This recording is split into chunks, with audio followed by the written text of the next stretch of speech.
Vaccine. HPV vaccine बताया जा रहा है बच्चियों के गर्भाशय में जो सर्वाइकल कैंसर होएगा उसका वो इलाज करेगी। मेरे साथियों, मैं आपको बताना चाहूँगा 2020 का वो दौर क्या आप भूल चुके हो क्या? उस वक़्त जब वायरस वायरस वायरस पूरी मीडिया पे छाया हुआ था, सारे सेलिब्रिटीज आपको ये बताने में तुले हुए थे कि एक महामारी आई हुई है, एक बहुत घातक महामारी आई है जहां लाखों लोगों की जानें जा रही हैं।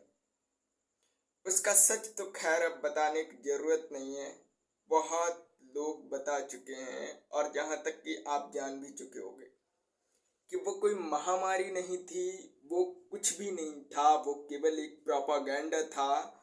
वो एजेंडा 2030 का डिपॉपुलेशन एजेंडा था, जहां लोगों को मारना था और ये 2030 तक अब पूरे विश्व की 64 करोड़ की आबादी को रखने वाले हैं, बाकी सबको साफ कर देंगे।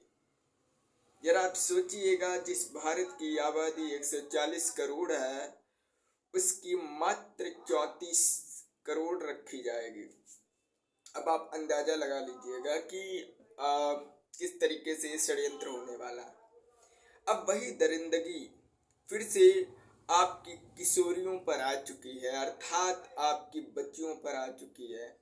ये बताते हैं जो 9 साल से 14 साल की जो बच्चियां हैं, उन बच्चियों को एचपीवी वैक्सीनेशन लगाया जाएगा, इसलिए क्योंकि उन्हें सर्वाइकल कैंसर ना हो जाए। मैं आपको बताऊं भैया, जब कोई बीमारी आई ही नहीं है और जब कोई बीमारी किसी को हुई ही नहीं है और जब मतलब वो कैंसर असल में है ही नहीं, तो फिर ये दवा दारू किस चीज की करी जा रही है भाई साहब? आपको जागना होगा इन हराम खोरों को। ये जो सफेद वर्दी पहनकर खुद को डॉक्टर कहते हैं, ये राक्षस हैं साले, राक्षस। जो स्कूल में जो शिक्षक अपने आप को गुरु कहता है कि वो गुरु है, कैसे गुरु है भाई? जो अपनी स्कूल में पढ़ रही बच्चियों की जान को भी नहीं बचा पा रहे हैं भाई साहब। और आपको मैं बताऊं, सर्वाइकल कैंसर उन्हें होता है जो वेश्यावृत्ति का काम करती हैं। क्या आपकी बच्चियां वेश्या हैं?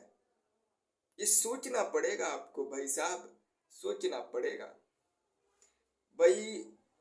जो सर्वाइकल कैंसर है, गर्भाशय का है, जो अपना देह व्यापार करती है, उसको तो शायद हो सकता है, लेकिन जिसने कभी करा ही नहीं है, क्या उसको कभी वो कैंसर होएगा? कभी नहीं हो सकता भाई साहब। कुदरत नाम की भी कोई चीज होया करती, कुदरत नाम की चीज होया करती, इस बात को आप ध्यान में रखो।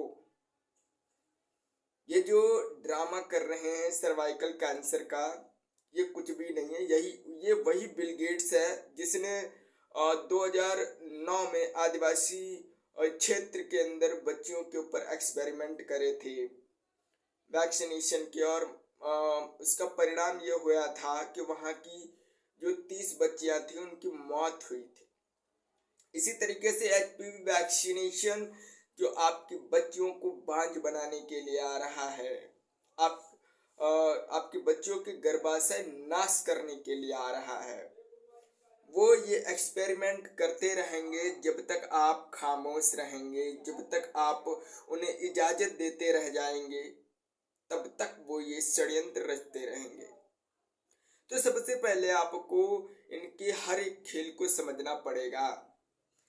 जरा आप गौर करके देखिएगा, जो एचपीवी वैक्सीन जो बना रहा है, जो प्रमोट कर रहा है ना, वो आपके देश का प्रधानमंत्री है। वही झूठा प्रधानमंत्री, वही नालायक वाहियात प्रधानमंत्री जिसने 2020 में यो बताया कि वैक्सीनेशन कराओ, ये कराओ, ये कार्ड नहीं होगा तो आपको स्कूल में नहीं जाने दिया जाएगा, आप बस में सफ़र नहीं कर सकते, आप अपनी दुकान नहीं खोल सकते, आप राशन नहीं ला सकते, आप दुकान पे कोई सामान नहीं खरीद सकते, आप कहीं ट्रेवल नहीं कर सकते, आप कहीं जा नहीं सकते थे। ये वही प्रधानमंत्री है जिसने बड़ी बड़ी भाषणों में कहा कि कोरोना जैसी बहुत बड़ी बीमारी आई हुई है, आपको जो है अमृत प्याला ठुकवाना है। और जब आप सबने अमृत प्याला ठुकवा लिया, उसके बाद जो साइड इफेक्ट आने लग रहे हैं, आप किसी को लतवा हो रहा, किसी को ब्रेन हैमरेज हो रहा, किसी को हार्ट अटैक आ रहे, लोगों की जानें जा रही हैं, तब वो सुप्रीम कोर्ट जा करके बोल रहा है कि मैंने कब कहा था कि लोगों को वैक्सीन लगानी है, लगवानी चाहिए। ये तो स्वैच्छिक थी भाई साहब। इसी तरीके से आपकी बच्चियों को बर्बाद करके ये बाद में यही पल्ला झाड़ लेंगे कि भाई मैंने तो नहीं कहा था। बात ये है, बहुत गहरी है। आपकी बच्चियों को इसलिए टारगेट किया जा रहा है क्योंकि उन्होंने बहुत पहले आईवीएफ सेंटर आपके शहरों में स्थापित कर दिए हैं कि आपकी बच्चियां मां ना बने और वो लेबोरेटरी में न जाने पता नहीं कीट पतंगों के किसके बीज से बच्चे पैदा कर दें, और वो बच्चे इतने हैवानियत तरीके के होंगे जिसका कुछ मतलब कहा नहीं जा सकता। जो प्योर परमात्मा बच्चे धरातल पे भेजता है कुदरती तरीके से, वो तो मतलब समाज के अंदर कहीं कहीं क्रूरता कर बैठते हैं। फिर आप जरा सोचिएगा, जो लेबोरेटरी के अंदर डिजाइन किए हुए बच्चे होंगे वो कैसे होंगे और वो कैसे समाज होगा। आपको ये सोचना पड़ेगा कि वही बिल गेट्स एचपीवी वैक्सीन का प्रमोशन कर रहा है, जिस बिल गेट्स ने 2024 के अंदर ये बोला हुआ था कि भारत एक लेबोरेटरी है, India is a lab. India एक लैब है जहां पर आप किसी भी चीज को आजमा सकते हो। ये वही आदमी जो एपिस्टीन फाइल के अंदर जो किशोरावस्था की बच्चियों के साथ दुष्कर्म करते हुए पाया गया, ये वो वाहियात लोग हैं जिन्होंने अब छोटी छोटी बच्चियों की बलि चढ़ा दी, नरभक्षी लोग हैं। ये भला आपकी बच्चियों को मुफ्त वैक्सीन देने की बात कर रहे हैं। इस बात पर आपको गौर करना पड़ेगा भाई साहब, और अगर नहीं किया तो आपकी बच्चियां को बर्बाद होने से कोई बचा नहीं सकता, कोई नहीं बचा सकता। यदि आप किसी अवतार की प्रतीक्षा में बैठे हुए हो तो ये आप पर कमीनापन होगा, क्योंकि अवतार कोई होता नहीं है, अवतार कोई धरती पर आता नहीं है, बल्कि अवतार घोषित कर दिया जाता है उसके कामों की वजह से। तो अब समय आ गया है अपनी बच्चियों को बचाने की मुहिम छेड़ने का। भाई साहब, जब आपकी बच्ची है, बीमार नहीं है, ये जोर जबरदस्ती कैसे कर सकते हैं? ये भी आपको सोचना पड़ेगा। आपकी बच्ची की अभी टांग टूट जाए, कुछ भी हो जाए, उसको और बीमारी हो जाए ना, उसका इलाज ये मुफ्त नहीं देते। ये मुफ्त दे रहे हैं उस चीज का इलाज जो बीमारी है ही नहीं असल में नहीं। और अगर आप इस बात को बोलते कि ये बीमारी है नहीं, तो वो जो पैड होते हैं, पैड के अंदर न जाने कौन से केमिकल वो डाल के वो आपको एक्जैक्टली प्रूफ करवा देंगे। एक्जैक्टली वो आपको बेसिकली बता देंगे भाई इससे होया करे। वो ये नहीं बताएंगे कि पैड की वजह से होया, वो ये बताएंगे कि सर्वाइकल कैंसर होया। उसका रीजन पता नहीं, कुछ भी बता सकते हैं भाई, क्योंकि इनके पास लैब है, इनके पास टेस्टिंग मशीन है, इनके पास सब कुछ है, इनके पास सारी जीव विज्ञान है। मतलब ये कि जो भी डॉक्टर बनते हैं, जो भी इंजीनियर बनते हैं, जो भी आपकी सेवा बनते हैं, जो भी सेवारत होते हैं, मेडिकल फार्मा कंपनियां, मतलब कि जो भी ये माफिया है, फार्मा माफिया, ये सारे उन्हीं के हैं। चाहे आपके चौपाल का डॉक्टर हो, चाहे आपके चौपाल का शिक्षक हो, ये सब उन्हीं के पाठ्यक्रम से तैयार किए गए पालतू लोग हैं। और जब ये पालतू लोग हैं तो ये आपके लिए तो कुछ करने वाले हैं भी नहीं भाई साहब। ये सीधा ये बोल देंगे कि भैया हम तो नौकरी कर रहे हैं, हमें ये आदेश मिला है, और वो आदेश वो पारित करते करते या उसका अनुपालना करते हुए या उसका पालन करते हुए भाई आपकी बच्चियों को बर्बाद कर देंगे। फिर आप कहाँ जाओगे? फिर क्या करोगे? आपने कभी सोचा है? हाथ जोड़कर विनती करता हूँ बड़े बुजुर्गों, जहाँ तक ये वीडियो जा रही है वहाँ तक के लोगों से आप अपनी बच्चियों को बचा लीजिएगा। आपके स्कूलों में, आपकी बच्चियों के स्कूलों में ज़बरदस्ती हो रही है, बच्चियों से कहा जा रहा है वैक्सीनेशन करवाइएगा, अदरवाइज आपका रिजल्ट रोक दिया जाएगा, आपका रजिस्ट्रेशन रोक दिया जाएगा, आपका जो है आगे आप कुछ कर नहीं पाओगे।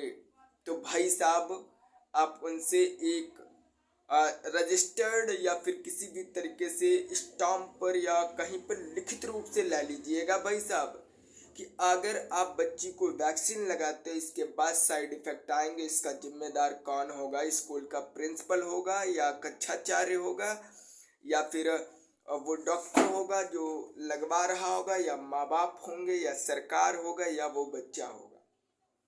भाई जब साइड इफेक्ट आएगा तो इसकी जिम्मेदारी कौन लेगा? और इसके बाद कोई बीमारी नहीं होगी, इसकी जिम्मेदारी कौन लेगा? ये आपको बोलना पड़ेगा। अपनी बच्चियों को बचाने के लिए आपको खड़ा होना पड़ेगा। और उससे भी अहम बात ये है कि आपको इनके प्रत्येक षड्यंत्र को समझना पड़ेगा जो ये लोग रच रहे हैं। आप उनसे वाकिफ तक नहीं हो, आपको पता तक नहीं है। ये इतने माइक्रो लेवल तक आपके अंदर घुस आए हैं, आपके समाज के अंदर, आपके देश के अंदर, आपकी हर एक व्यवस्था के अंदर घुस चुके लोग हैं। और ये वही लोग हैं जो पर्दे के पीछे से काम कर रहे हैं। वो कभी आपके सामने नहीं आएंगे, और आएंगे तो समाज सेवी का नकाब पहन करके। अगर आप 2020 वाले उस ड्रामे से नहीं सीखे हो तो भाई आपका जैसा मन करे आप वैसा करो। लेकिन जो लोग ये जान चुके हैं कि वो एक फ्रॉड था, वो एक षड्यंत्र था, तो भाई अब समय आ गया है इकट्ठे होने का और इन मतलब क्रूर शासकों की जड़ें हिलाने का। अब समय मांग रहा है व्यवस्था परिवर्तन। तो इस व्यवस्था परिवर्तन के लिए आपको अब अपने बच्चों को अपने जल जंगल जमीन माटी बेटी रोटी और अपने खेत खेड़ा खाफ गांव और अपनी चौपाल को बचाने के लिए, अपने बड़े बुजुर्गों की उस विरासत को बचाने के लिए, अपनी नस्ल को बचाने के लिए अब आपको घरों से निकलना होगा। यदि आप सोचते हो कि भाई ये ड्रामा है या फिर मैं गलत बोलने लाग रहा हूँ, तो भैया आपसे राम जोहार हो ली है। जिन्हें लगता है कि मैं गलत इन्फॉर्मेशन दे रहा हूँ, मैं कुछ भी बक रहा हूँ, वो यहाँ से हट सकते हैं, बिल्कुल हट सकते हैं। लेकिन जिन्हें लगता है कि ये चीज़ें सत्य हैं, ये चीज़ें हैं असल में, वो लोग साथ आ जाओ, क्योंकि वक्त हमारे पास बहुत कम बचा है और उनको एजेंडा पूरा करने में बहुत कम वक्त बचा हुआ। मतलब दो तरीकों से काम हो रहे। एक वो लोग एजेंडा पूरा करने में लगे हुए हैं, दूसरा हम लोग अपनी ग्रेट अवेकिंग पे लगे हुए हैं, मतलब महान जागरूकता पे, और वो द ग्रेट रीसेट पे लगे हुए हैं। पक्ष चुने जा चुके हैं, अब युद्ध लड़ना बाकी है। और ये युद्ध कोई बम बारूद से नहीं खेला जाएगा, ये युद्ध कोई लड़ाई झगड़ों से नहीं खेला जाएगा। ये युद्ध होगा, वैचारिक क्रांति हम लोग करने वाले हैं। और अगर आप आना चाहते हो तो आप आइएगा।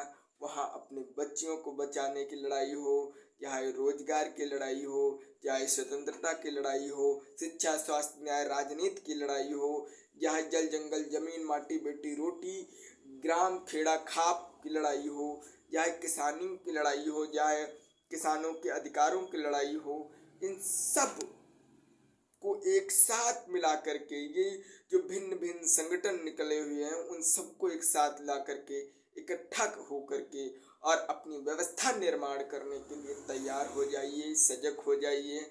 अन्यथा ये नुमाइंदे हम आप और आपकी नस्ल को जिंदा छोड़ने वाले नहीं हैं। इसी के साथ जय हिंद, जय जोहार।